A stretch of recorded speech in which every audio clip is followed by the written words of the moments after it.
Hey guys, what's up? Welcome back here to today's edition of Advanced Bass Fishing, and really appreciate you guys coming by the channel to check today's video out. Guys, today I sort of want to give you guys some advanced tips and techniques on boat dock fishing. I sort of want to go through the types of boat docks a little bit and sort of talk about some techniques and ways to fish docks that you don't hear people talk about much, because I fish docks here a lot, like Lake the Ozarks, my home state here, guys. It's wall-to-wall docks. So Grand Lake, where I grew up fishing, I've been fishing docks my whole life, so I'm gonna share some good tips with you guys on that. Also, guys, before we get started, a couple quick housekeeping tips here that every video starts out with.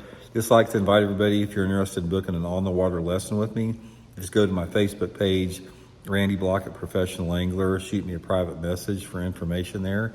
And also, we've got our winter Fish the Moment lake map breakdowns up, so really good resources to get some good spots for fishing this winter. I'll put the lake map breakdown link in the description of this video also, so really appreciate that.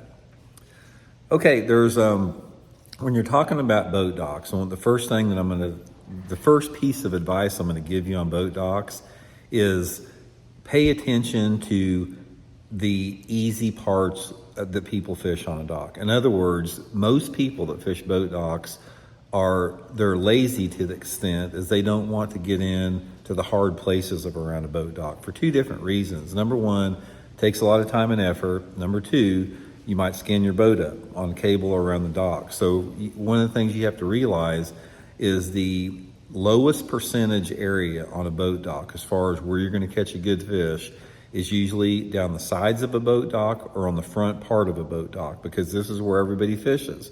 I'm not saying you can't catch them there, because you can catch fish there, but generally they're a little bit smaller fish most of the time. Not all the time, but most of the time. One of the biggest keys is getting to those hard to reach places. Now there's two different types of boat docks.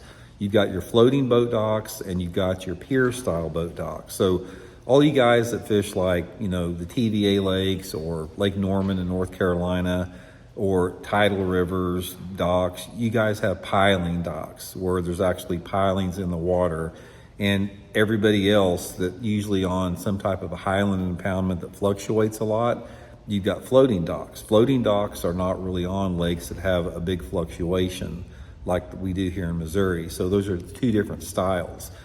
Now, first of all, for you guys that fish piling docks, you got it easy, because piling docks are easy to fish.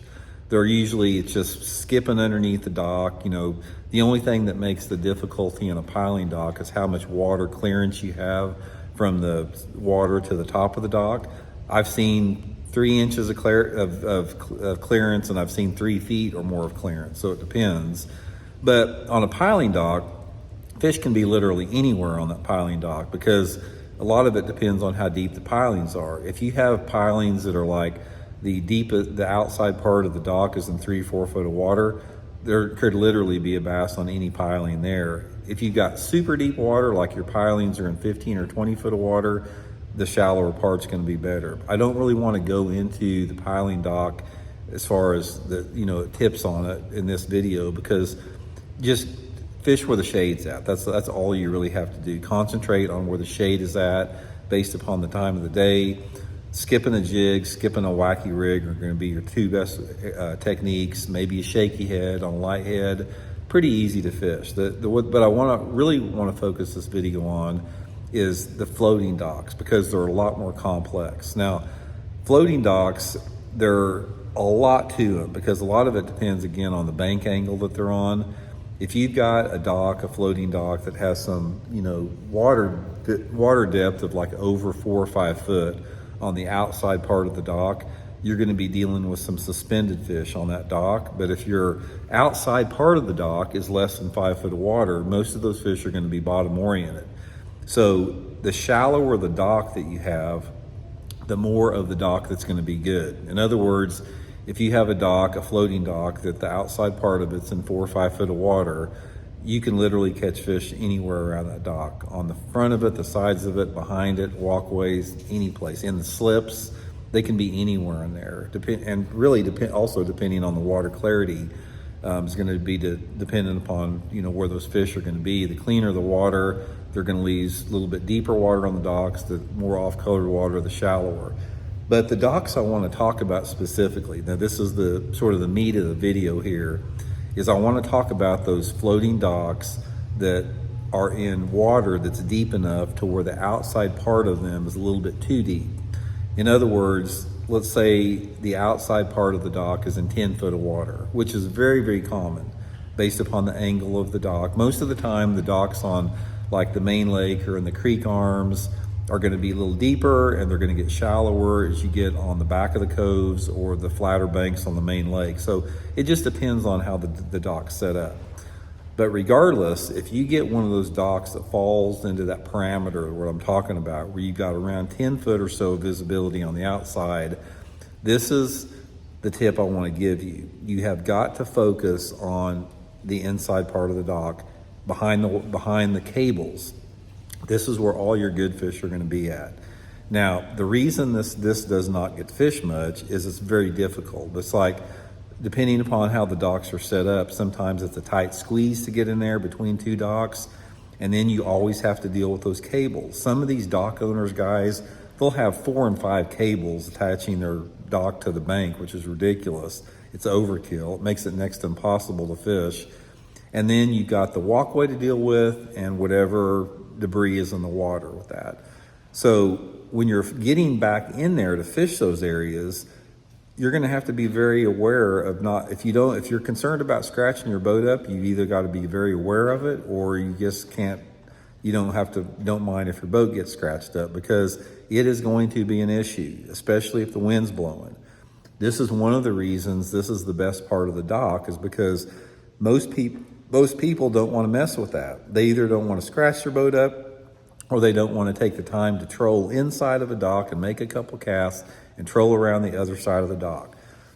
Now, when you're thinking about this, you have to think about that, because most anglers, they want the easy road out. And you have to look at that dock and say, okay, what is the most difficult part of that dock to fish? Because that's where I want to fish, because that's where nobody else is fishing very much. So you have to sort of adopt that mentality. But when you're back behind there and you finally get in there, there's a lot of different techniques that can work. And most of it is going to be a combination of skipping, pitching and flipping, or maybe some type of casting. And you have to mix it up with both different type of spinning reels and bait casters. For me, it's like there's so much to consider. It has to be your water clarity is considered, the depth underneath the walkways is a consideration, the time of the year. But my primary weapons for fishing behind docks are jigs, shaky heads, wacky rigs, and topwaters, and possibly some swim baits. A couple of my favorite lures, I really like that, the Megabass mag draft, skipping that mag draft up underneath there. It skips really easy. I've caught some good ones doing that. If you can cast a buzzer or a whopper plopper up underneath those docks, up underneath those walkways, it can be really good. Anytime if the water temperature is over 70 degrees. Again, the wacky rig, the shaky head on a 1/16 of an ounce head. 1/16 of an ounce head will skip really well under those things. The 1/8 ounce, it really catches the water a little bit too much. But if I'm skipping a jig, I'm usually using like a 1/4 to 3/8 ounce jig, or the 1/16 ounce shaky head, or the wacky rig. Wacky rig's probably the easiest. Floating worm is also an excellent bait to throw around there. Just skipping a floating worm under those walkways. And a lot of it is just dependent, again, upon the water clarity and the water temperature. If the water temperatures are under 55 degrees, your jig is going to be probably your number one bait. Also, a chatterbait, like a 3/8 ounce chatterbait, can be really, really good if you can skip it up underneath there if that water temperature is under 55. But as that water temperature gets to be around 60, that's when I go to the shaky head and the wacky rig. And then if the water temperature is over 70, that's when I'll mix it up more with the swim baits and the topwaters. But one of the things you're going to have to really do in order to be a good dock angler, you've got to be a good caster, because you simply cannot catch fish under those docks unless you can put your bait where you want it. Practice skipping your bait. Practice pitching and flipping. Practice putting that bait into those tight areas, especially where that walkway meets the inside part of the dock. That whole area right there where that intersects there is going to be the key area on a boat dock. Also, some of the floats. Sometimes the walkway they have floats on it. Fish will get around those floats a lot of times, and sometimes they roam around the whole inside part of it. And that's when a wacky rig's really good, especially in the springtime of the year. But the main thing, guys, is try to skip under the cables. It's like sometimes it's easier to cast over the cables, but you got to consider if you get a fish on, your odds of getting that fish out are a lot less than if you go under the cable.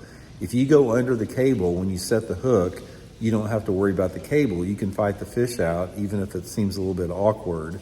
So a lot of it just depends on how it's set up. But anyway, guys, the biggest piece of advice I want to give you on these advanced dock fishing techniques: ignore every part of the dock except behind the dock on the inside part. That's the meat and potatoes. That's where your good fish are going to be almost all the time. I bet probably 90% of the quality fish that I've caught on boat docks in my whole life have come on the inside part of the dock, in and around the walkway, behind or underneath those cables. That's where they live. Not many people they don't see many lures back there, and that's what you got to focus in on. So anyway, guys, hope it helps out. We'll talk later.